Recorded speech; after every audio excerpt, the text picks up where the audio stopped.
ایسی ویڈیو دیکھنے کے لیے اما ڈیویڈ کو سبسکرائب کر لیجئے اور بیل آئیکن کو ضرور دبائیے تاکہ ہر آنے والی ویڈیو آپ تک جلد پہنچ سکے۔ بسم اللہ الرحمن الرحیم۔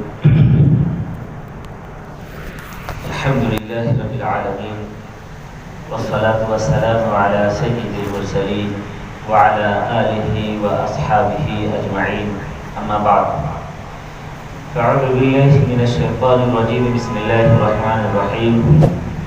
ان اللہ یأمر بالعدل والإحسان وإیتاء ذی القربى وینہی عن الفحشاء والمنکر والبغی یعظکم لعلکم تذکرون۔ محترم حاضرین، مصلیان کرام، بزرگوں، نوجوان دوستوں، رب کریم کا بے حد احسان ہے کہ اللہ تعالیٰ نے ہم سب کو دو بہت بڑی نعمتوں سے نوازا ہے۔ دنیا میں جتنی نعمتیں ہیں ان نعمتوں کے بارے میں اللہ نے فرمایا ان تعدوا نعمت اللہ لا تحصوها، کہ اللہ کی نعمتوں کو گننا چاہو تو نہیں گن سکتے۔ ان تمام نعمتوں میں دو نعمت ایسی ہے جو ہر انسان کے لیے بہت قیمتی ہے، چاہے وہ انسان مسلمان ہو یا وہ انسان غیر مسلم ہو، عورت ہو یا مرد ہو، پڑھے لکھے ہوں یا جاہل ہو، کسٹمر کی شکل میں ہو یا بزنس مین تاجر کی شکل میں، ہر انسان کے لیے وہ دونوں نعمتیں بہت قیمتی ہیں۔ ان دونوں نعمتوں میں سے پہلی نعمت ہے ایمان اور دوسری نعمت ہے صحت۔ ایمان اور صحت یہ دونوں ایسی نعمت ہے کہ اس کا کوئی بدل نہیں ہے، اس کا کوئی ایسا نہیں کہ اگر یہ چیز ختم ہو جائے تو اس کے بدلے میں کوئی دوسری چیز آ جائے۔ ایمان وہ دولت، وہ سرمایہ اور وہ نعمت ہے جس کی بنیاد پر جنت اور جہنم کے فیصلے ہونے والے ہیں۔ صحت اللہ کی طرف سے وہ نعمت ہے کہ جس کی بنیاد پر ہم کسی بھی کام کو کرنے کے لائق اور قابل ہو سکتے ہیں۔ ایمان کو ذرا غور اگر ہم کریں تو اللہ نے یہ دونوں نعمتیں دے کر ہم انسان کو ان دونوں نعمتوں کا محتاج بنایا ہے۔ ہماری روح اور ایمان کو بھی محتاج بنایا ہے غذا اور خوراک کا، اور ہمارے شریر اور جسم کو بھی محتاج بنایا ہے خوراک اور غذا کا۔ یہ انسان کا باڈی، انسان کا جسم اس وقت بہت طاقتور ہوتا ہے جب اس کو کھانا پانی برابر ملتا رہتا ہے۔ اگر ہم انسان کے جسم کو کھانا پانی دینا بند کر دیں تو یہ بہت مضبوط نہیں رہے گا، بلکہ آہستہ آہستہ یہ کمزور ہوتا چلا جائے گا اور ایک وقت ایسا آئے گا کہ کسی کام کے لائق نہیں رہے گا، یہاں تک کہ اٹھنے بیٹھنے کی صلاحیت اور طاقت بھی ختم ہو جاتی ہے۔ تو اس جسم کو طاقت دینے کے لیے ہم لوگ نوکری کرتے ہیں، ہم لوگ تجارت کرتے ہیں، ہم لوگ بزنس کرتے ہیں، تھوڑے بہت پیسے کماتے ہیں اور اس پیسے سے آلو، بیگن، ٹماٹر، اناج، دودھ خرید کر کے غذا لیتے ہیں، کھاتے ہیں۔ تو اللہ نے انسان کے اس جسمانی غذا کا انتظام دھرتی کا سینہ چیر کر دھرتی سے اگایا، گیہوں کی شکل میں، دھان کی شکل میں، آلو، بیگن، پیاز کی شکل میں، آم، جامن، انار کی شکل میں۔ یہ چیزیں ہم کھاتے ہیں تو ہمارا جسم توانا اور مضبوط ہوتا ہے۔ جس طرح سے اللہ نے اس جسم کو غذا کا محتاج بنایا ہے، ایسے ہی اللہ نے ہماری روح کو بھی اور ہمارے ایمان کو بھی محتاج بنایا ہے غذا کا۔ مگر روحانی غذا کا انتظام کیا اللہ نے دھرتی سے نہیں نکالا، بلکہ آسمان کی چھت کو پھاڑ کر اللہ نے کتاب کی شکل میں اتارا۔ جو کتاب اللہ نے اتارا اس کتاب کو پڑھ کر کے، سمجھ کر کے ہم اپنے ایمان کو، ہم اپنے روح کو مضبوط بنا سکتے ہیں۔ کتاب کے پڑھنے سے ہمارا جسم مضبوط نہیں ہوگا، لیکن ہماری آتما، ہماری روح، ہمارا ایمان مضبوط ہوگا۔ اور روٹی اگر کھلائیں گے جسم کو تو اس سے روح اور ایمان مضبوط نہیں ہوتا، بلکہ ہمارا جسم مضبوط ہوتا ہے۔ ایک کامیاب ویکتی، کامیاب انسان وہ ہے جو دونوں کو غذا سپلائی کر رہا ہے، جسم کو بھی غذا دے رہا ہے اور ایمان کو بھی غذا دے رہا ہے۔ ایک کو غذا دے اور ایک کی غذا کو بند کر دے تو وہ نامکمل انسان ہے، مکمل نہیں ہے۔ دیکھیے آپ لوگ دیکھتے ہی ہوں گے کہ جس آدمی کا دونوں پیر سلامت ہوتا ہے وہ ٹھیک سے اسپیڈ میں بھاگتا ہے، چلتا ہے، لیکن کوئی ایک پیر سے لگڑا ہو تو اسپیڈ میں دوڑ سکتا کیا؟ جس کے دونوں آنکھیں ہیں وہ کسی چیز کو اچھے سے دیکھ لیتا ہے، جس کی ایک آنکھ ہو اس کے لیے دشواری ہوتی ہے، جس کا دونوں ہاتھ سلامت ہو اس کے لیے کسی کام کا کرنا آسان ہوتا ہے، کسی کا ایک ہاتھ سلامت ہو، ایک ہاتھ معذور ہو تو اس کے لیے بہت مشکلات ہیں۔ ویسے ہی انسان کے لیے روحانی اور جسمانی دونوں اعتبار سے پرفیکٹ ہونا ضروری ہے۔ اب اس انسان کو جسم کو غذا دینا ہے تو کون سی غذا دیں گے؟ کہاں سے غذا لیں گے؟ کہاں دیں گے؟ اس کے لیے اس جسم کے بنانے والے مالک نے ایک انتظام کیا۔ آج کل ہم سب کے جیب میں موبائل ضرور ہوگا، یہ موبائل ہے، سب لوگ دیکھ رہے ہیں۔ اس موبائل کو اللہ نے نہیں بنایا، بلکہ ہم ہی اور آپ میں سے کوئی بندہ انجینئر بنا، اور اس انجینئر نے اس موبائل کو ڈیزائن کیا، بنا دیا۔ ہم کو ضرورت ہوتی ہے موبائل کی تو جاتے ہیں شو روم میں اور کہتے ہیں کہ ہمیں موبائل چاہیے۔ موبائل خریدتے ہیں تو وہ ڈبے میں پیک کر کے دیتا ہے۔ جب وہ ڈبہ ہم کھولتے ہیں تو موبائل نکلتا ہے، چارجر نکلتا ہے، کچھ اور چیزیں نکلتی ہیں، ساتھ ساتھ آپ دیکھیں گے تو ایک چھوٹا سا مینول نکلتا ہے، بک، چھوٹی کتاب ہوتی ہے ایک پرچے کی شکل میں۔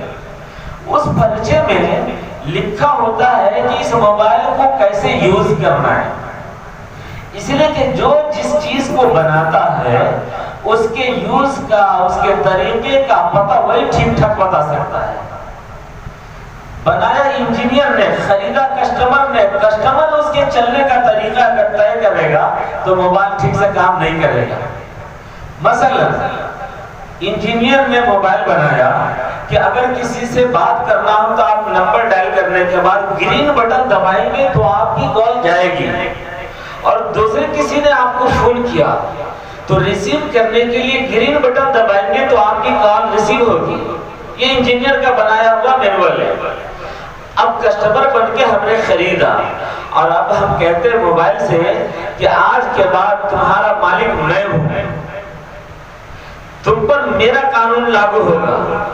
اب وہ کسٹمر کہتا ہے کہ ریسیو کرنے کے لیے ہم گرین بٹن نہیں، ہم ریڈ بٹن دبائیں گے، تو بتائیے بات ہوگی؟ یعنی ہم نے اختلاف کیا کس کے قانون سے؟ بنانے والے کے قانون سے۔ جس طرح سے اس کا بنانے والا اس کے چلنے کا فنکشن طے کرتا ہے، ویسے ہی ہم انسان کے بنانے والا جو انجینئر ہے وہ انجینئر اس انسان کے چلنے کا، چلانے کا بھی فنکشن طے کیا ہے، اور اس نے بھی دنیا میں بھیجنے کے ساتھ ساتھ ایک مینول دیا ہے۔ اس مینول بک کو کہتے ہیں ہم دھرم شاستر، مذہبی کتاب، دھرم گرنتھ، شریعت، جس میں یہ سارا اصول لکھا ہوتا ہے کیا کرنا ہے کیا نہیں کرنا ہے۔ قرآن مجید آج سے 1443 44 45 سال پہلے آیا۔ قرآن کے آنے سے بہت پہلے بھارت میں مشہور شخصیات کئی ایک گزری ہیں، ان میں سے ایک ہوئے ہیں شری کرشن جی۔ شری کرشن جی نے اپنے زمانے میں یہ اپدیش دیا اور کہا تسمات شاسترم پرماننتے کاریا کاریہ ویوستھتو جناتوا شاستر ودھانوکتم کرم کرتم ہیرسی۔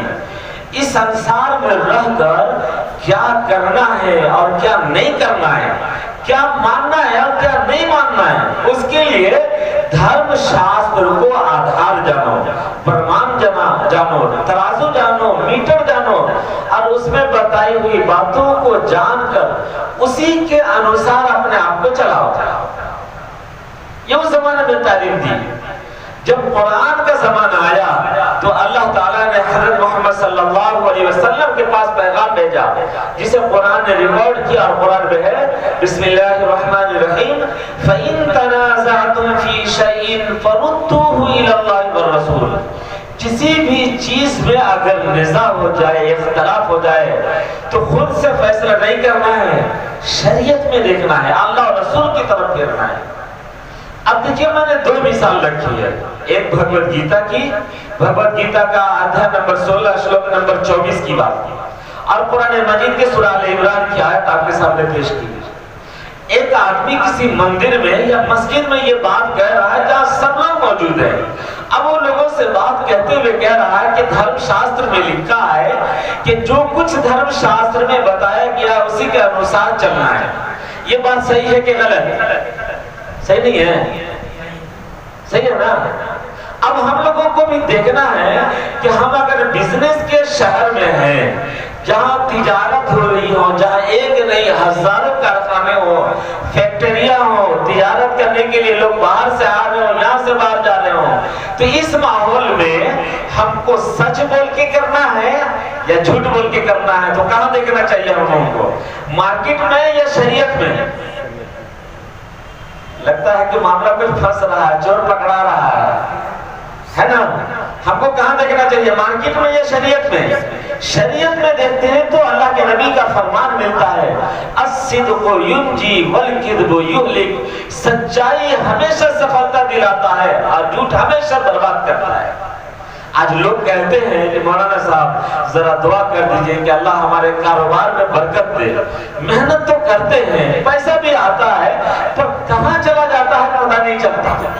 لوگ کہتے ہیں پیسہ آ بھی رہا ہے، محنت بھی کر رہے ہیں، دن رات لگائے ہوئے ہیں، لیکن کہاں جا رہا ہے سمجھ میں نہیں آ رہا ہے. بیوی ہمیشہ بیمار رہتی ہے، بچہ ہمیشہ بیمار رہتا ہے. ذرا دعا کر دیجئے. میرے بھائی یقیناً دعا اچھی چیز ہے، کرنا چاہیے، لیکن ساتھ ساتھ ہم کو بھی چیک کرنا ہے اپنے آپ کو کہ کیا سچ مچ اس مارکیٹ میں ہماری تجارت ویسے ہو رہی ہے جیسے اللہ کے نبی صلی اللہ علیہ وسلم نے کیا اور بتایا.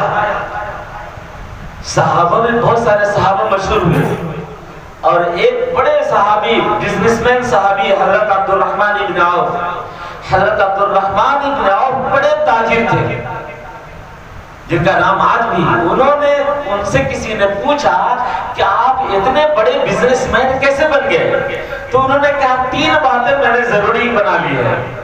نمبر 1، میں کسی بھی چیز کو ادھار خریدوں گا نہیں.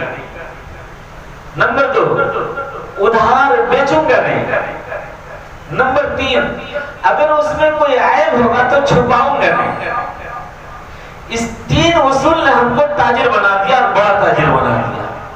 اور آج ہم لوگ کیا ہے، ادھار پر سارا معاملہ رکھتے ہیں. یہاں تک کہ اپنے بچوں کا نکاح بھی کرتے ہیں تو کہتے ہیں مہر دین. دین کا مطلب ہوتا ہے ادھار، اصل تو مہر ہے. دین کا مطلب ہوتا ہے ادھار. ادھار نہیں ہونا چاہیے نکاح، ایک دم نقل ہونا چاہیے. بہرحال میں یہ بتا رہا تھا کہ چاہے مسلم ہو کہ غیر مسلم، ہندو ہو کہ مسلم، ہم لوگوں کو شریعت میں دیکھ کر کام کو آگے بڑھانا چاہیے. شریعت میں لکھا ہے کہ اس آنکھ کا استعمال کہاں کرنا ہے، کان کا استعمال کہاں کرنا، زبان کا استعمال کہاں کرنا، اس انرجی کا استعمال کہاں کرنا ہے. یہ تمام کے تمام شریعت میں لکھی ہوئی ہے. جہاں لکھی ہے وہاں ہم پہنچتے نہیں، اور جہاں پہنچ رہے ہیں وہاں لکھا نہیں. شریعت میں اللہ تعالیٰ نے قرآن مجید میں آیت نازل فرما دی کہ لوگ آپ سے سوال کرتے ہیں شراب کے بارے میں، لوگ آپ سے سوال کرتے ہیں جوا کے بارے میں، تو آپ کہہ دیجئے یہ سب شیطان کے کام ہیں، سب شیطان کا عمل ہے.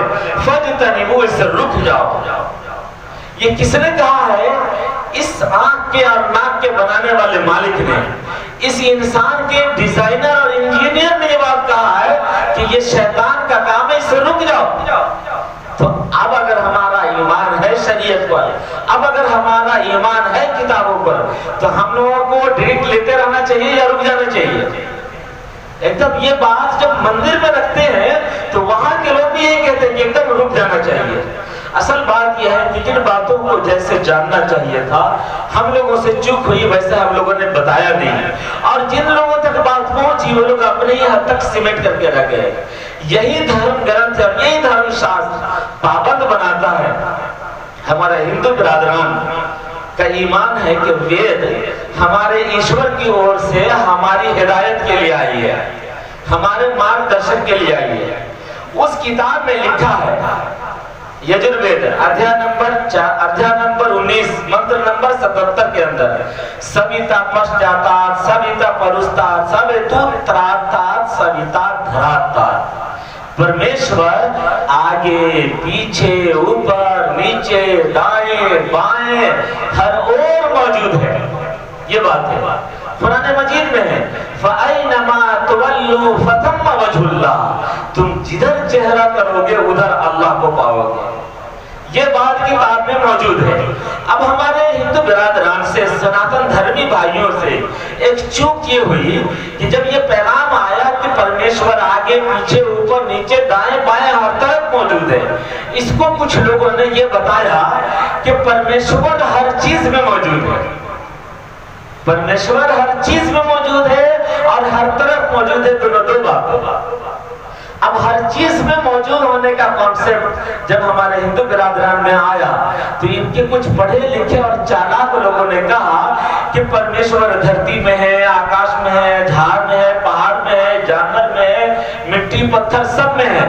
جب سب میں اس کا انش ہے تو آپ کسی بھی چیز کو اٹھا لیں، اس کی پوجا کر لیں تو اسی کی پوجا کہلائے گی۔ اسی وجہ سے آپ لوگ کبھی کبھی سنتے ہوں گے جتنے کنکر اتنے شنکر، دوسرے الفاظ میں بھی کہا جاتا ہے کنکن میں ہے شنکر، یعنی ہر ذرے ذرے میں خدا ہے۔ یہ کانسیپٹ ذرا سا بگاڑ پیدا ہوا۔ ہم اسے سمجھانے کی کوشش کرتے ہیں کہ دیکھیے میرے ہاتھ میں یہ موبائل ہے، اس موبائل کو جس انجینئر نے بنایا ہے اس انجینئر کا کوئی حصہ کوئی پارٹ ایسا ہے کیا جو موبائل میں لگا ہوا ہے؟ نہیں نا۔ پھر کون سی چیز ہے جو بنانے والے کی اس میں موجود ہے؟ اس کی کاریگری ہے، اس کی فنکاری ہے، اس کا ہنر ہے کہ موبائل کو دیکھ کر کے موبائل کا انجینئر یاد آتا ہے کہ وہ کتنا گیانوان تھا، کتنا جانکار تھا، اتنا سندر موبائل بنا دیا۔ جس طرح سے اس موبائل کا بنانے والا اس کا کوئی پارٹ، اس کا کوئی حصہ موبائل میں نہیں ہے، ویسے ہی اس پوری کائنات کا بنانے والا، اس دھرتی کا بنانے والا، آکاش کا بنانے والا، جھاڑ پہاڑ انسان جانور کا بنانے والا ان چیزوں میں نہیں ہے بلکہ ان تمام چیزوں سے اس کی قدرتوں کا اظہار ہو رہا ہے، جس کو اللہ تعالیٰ نے قرآن مجید میں فرمایا سَنُرِيهِمْ آیاتنا فی الآفاق وفی انفسہم حتی یتبین لہم انہ الحق۔ اس پوری کائنات میں بھی اور تمہاری ذات میں بھی ہم اپنی نشانیاں دکھلاتے رہیں گے اس وقت تک جب تک کہ حق اور کلیئر اور سچائیاں کلیئر نہ ہو جائے، واضح نہ ہو جائے۔ اب اپنی ذات میں ذرا غور کریں کہ ہم لوگوں کا یہ چہرہ ماشاءاللہ کتنا خوبصورت ہے۔ اللہ نے قرآن میں بھی فرمایا لَقَدْ خَلَقْنَا الْإِنسَانَ فِي أَحْسَنِ تَقْوِيمٍ، ہم نے انسان کو سب سے اچھا نمونہ بنایا ہے۔ اس چہرے پر ذرا غور کیجئے کہ یہ جو ہمارے داڑھی کے ٹھوڑی سے لے کر کے سر کے بال تک کا حصہ ہے، ہماری یہ پیشانی ہے، پیشانی کی ہڈی کو لمبی بنایا اور تھوڑی سی چوڑی بھی بنایا۔ اگر وہ چاہتا تو یہاں سے لے کے یہاں تک ایک دم برابر برابر پلاسٹر کر دیتا، ایسے تو ہم لوگ کیسے دکھتے؟ ایک دم برابر برابر کر دیتا، وہ مالک کوئی روک سکتا تھا اس کو؟ کوئی نہیں روک سکتا تھا۔ لیکن اس مالک نے اس کو کیسے بنایا کہ پیشانی کی ہڈی کو لمبی بھی بنایا، چوڑی بھی بنایا، نیچے گال بنایا، گال اور پیشانی کے درمیان میں ایک تاپ بنایا، تاپ میں کٹورا لگایا، کٹورے میں گولی فٹ کیا اور اندر وائرنگ فٹ کیا۔ گولی بہت نازک ہے تو سامنے میں پردہ لگا دیا اور اس پردے میں چھوٹا چھوٹا چھوٹا چھوٹا چھوٹا چھوٹا جھالر لگایا۔ یہ کاریگری نہیں اس مالک کی تو کیا ہے؟ ذرا غور کریں اپنے ہاتھ پر کہ وہ مالک شاہ تھا تو ہمارے ہاتھ کو یہاں سے لے کے یہاں تک ایک لمبی ہڈی بنا دیتا جب ایک لمبی ہڈی ہوتی ہے یہاں سے یہاں، یہاں سے یہاں، تو ہم لوگ کیسے ہاتھ موڑتے؟ کسی چیز کو ایسے پکڑنا پڑتا. لیکن اس مالک نے ہمارے بازو بنائے، ساتھ ایک لمبی ہڈی کے بعد کہونی بنایا، پھر لمبی ہڈی کے بعد کلائی بنایا، پھر کلائی میں انگلی بنایا، اور انگلی میں چھوٹا چھوٹا چھوٹا چھوٹا چھوٹا چھوٹا پھول لگا دیا. جب چاہتے ہم لوگ ہاتھ کھول لیتے ہیں، جب چاہتے موڑ لیتے ہیں، جب چاہتے مٹھی بند کر لیتے ہیں، جب چاہتے کھول لیتے ہیں. یہ اس مالک کی کاریگری نہیں، فنکاری نہیں تو اور کیا ہے؟ تو اس مالک، وہ مالک ہر چیز میں نہیں ہے، لیکن اس مالک کی قدرت کا اظہار ہر چیز سے ہو رہا ہے. اس مالک کے بارے میں جو ہر جگہ موجود ہے، اس کا اگر عقیدہ، اس کا خیال ہمارے دل میں ہو جائے کہ اس یہاں پر تو کوئی آدمی نہیں ہے، اندھیرا روم ہے، اگر ہم یہاں سے کچھ سامان چوری کر لیں گے تو کون جاتا ہے دیکھنے کے لیے؟ لیکن خیال آتا ہے، دل کا آتا ہے، کوئی دیکھے چاہے نہ دیکھے، پر دل بنانے والا کا کیمرہ ایسا ہے کہ ریکارڈ کر رہا ہے. اور دو فرشتے کو اس نے لگا رکھا ہے، ایک رائٹ سائڈ میں، ایک لیفٹ سائڈ میں، جس کو سنسکرت میں کہتے ہیں چتر گپت. چتر کا مطلب ہوتا ہے فوٹو، اور گپت کا مطلب ہوتا ہے چھپ کر کے، یعنی چھپ کر کے ریکارڈ کرنے والا. اس کو عربی میں کہتے ہیں کرامن کاتبین. یہ دو ہے. اگر یہ خیال آ جائے اور دل میں بات بیٹھ جائے کہ کوئی دوسرا تو نہیں دیکھ رہا ہے، کوئی دوسرا تو نہیں سن رہا ہے، لیکن یہ دل بنانے والا جانتا ہے اور دیکھ رہا ہے، تو وہ چور چوری کرے گا. یہ محلے سے آواز آ رہی ہے، کرے گا نہیں نا. کوئی نوجوان کسی نوجوان لڑکی کو چھیڑے گا نہیں نا. اگر کہیں مل رہا ہے ڈرنک، بوتل، شراب پینے کے، دارو، تو جا کر کے پیے گا سنڈے کو، اس لیے کہ اس کے دل میں یہ بات بیٹھ گئی ہے کہ کوئی جانے یا نہ جانے پر دل بنانے والا جان رہا ہے. میرے بھائیوں، اس وقت ہم جو نوجوان ہیں، ان نوجوانوں کی صلاحیت، ان کے روپیے، پیسے، ان کا جسم، ان کی صحت، یہ سب کے سب ایک بڑی نعمت ہے. اگر ان نعمتوں کی قدر کر لی جائے تو اللہ تعالیٰ کا فرمان ہے، اللہ تعالیٰ فرماتا ہے لَإِن شَكَرْتُمْ لَأَزِيدَنَّكُمْ. اگر تم شکر ادا کر لو گے تو میں اور دوں گا، اور اگر تم اس کو ٹھکرا دو گے تو یاد رکھو تم میری پکڑ بہت سخت پکڑ ہے. اللہ جو پکڑتا ہے اس کا جو عذاب آتا ہے تو بہت سخت عذاب آتا ہے. آپ کسی شہر میں آپ جانتے بھی ہوں گے، مجھے نہیں معلوم، کہ کچھ لوگ ایسے بھی تاجر ہوں گے جو بہت بڑے تاجر ہوں گے، آج ان کی وہ پوزیشن برقرار نہیں رہی ہوگی. کچھ ایسے بھی ہوں گے جو بہت معمولی رہے ہوں گے لیکن آج بہت اونچے لیول پر ہیں. ایسے بھی ہوں گے آپ کے سامنے. تو اللہ کا شکر ادا کریں گے تو اللہ بڑھائے گا انشاءاللہ. حضرت موسیٰ علیہ السلام کے زمانے میں ایک آدمی کبھی بھر پیٹ کھانا نہیں کھایا تھا. اس کو بہت شوق تھا کہ بھر پیٹ کھانا ملتا تو کھا لیتے. تو وہ آیا موسیٰ علیہ السلام کے پاس اور کہا کہ موسیٰ آپ تو اللہ کے پیغمبر ہے، آپ اللہ سے دعا کر دیجئے کہ اللہ تعالیٰ ہماری پوری زندگی میں جو روزی دینے والا ہے ایک ہی دن دے دے، ایک ہی بار دے دے، تاکہ ہم، ہمارے بچے، ہماری بیوی کم سے کم زندگی میں ایک بار بھر پیٹ کھا لے. افسوس نہیں رہے گا بعد میں.